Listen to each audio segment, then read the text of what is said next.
O que é a LGPD? De uma maneira resumida, nesse primeiro momento, a LGPD é a sigla da Lei Geral de Proteção de Dados Pessoais.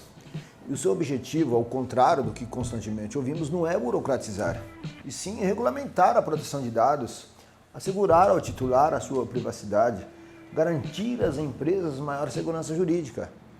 Entretanto, para entendermos um pouco mais essa lei, a sua abrangência, é necessário contextualizarmos melhor o cenário mundial.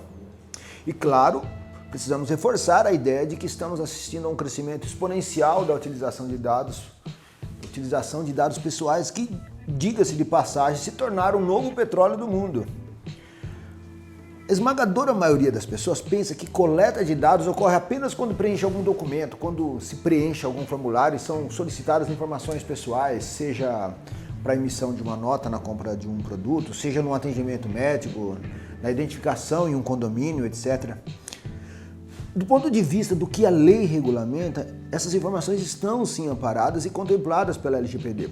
Entretanto, o problema é que temos muito mais dados sendo coletados, talvez debaixo do nosso nariz, e que por vezes não percebemos, não damos a devida atenção.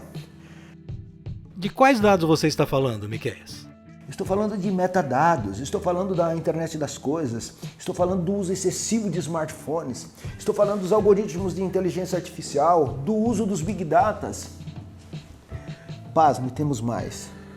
Com a utilização de algoritmos, hoje é perfeitamente possível conhecermos qual o perfil de consumo de uma pessoa. Hoje possuímos algoritmos capazes de fazer predições de divórcio, isso mesmo. Algoritmos capazes de identificar a orientação sexual de uma pessoa, capazes de identificar pessoas propensas ao suicídio, ao uso de drogas, etc.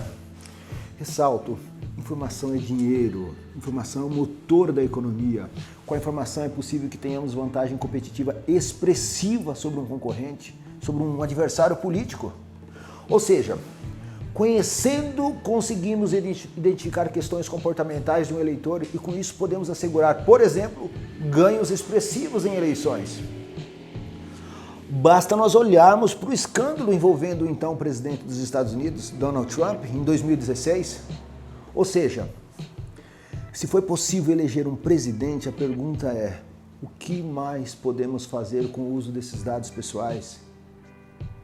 Enfim, vivemos em um ambiente digital cada vez mais integrado com as nossas vidas e quando somados aos escândalos que constantemente assistimos, paira a seguinte pergunta: como resolver esta situação?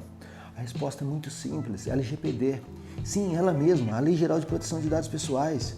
Uma lei que pode causar um imenso impacto econômico, sobretudo as pequenas empresas, ou seja, muito embora falaremos disso mais à frente, o fato é que estar em compliance com a LGPD não se trata de uma tarefa tão simples, como muitos aí ousam pensar. Mas será que essa lei não vai cair em desuso, como algumas outras leis? Não existe a menor possibilidade disso ocorrer. Porque neste caso houve toda uma pressão internacional, sobretudo por parte da União Europeia. Em outras palavras, as empresas na Europa estão proibidas de fazer qualquer negócio com empresas de algum país cuja legislação de proteção de dados não seja tão forte quanto a GDPR, diga-se de passagem, nossa irmã mais velha. Para finalizar, gostaria de ressaltar que a LGPD deve tornar um imperativo a mudança no modelo de tratamento de dados pessoais, especialmente em um momento de profunda transformação digital, que, por sinal, acabou por ser acelerada pela atual situação pandêmica, fazendo com que a observação da proteção dos dados pessoais seja ainda mais necessária.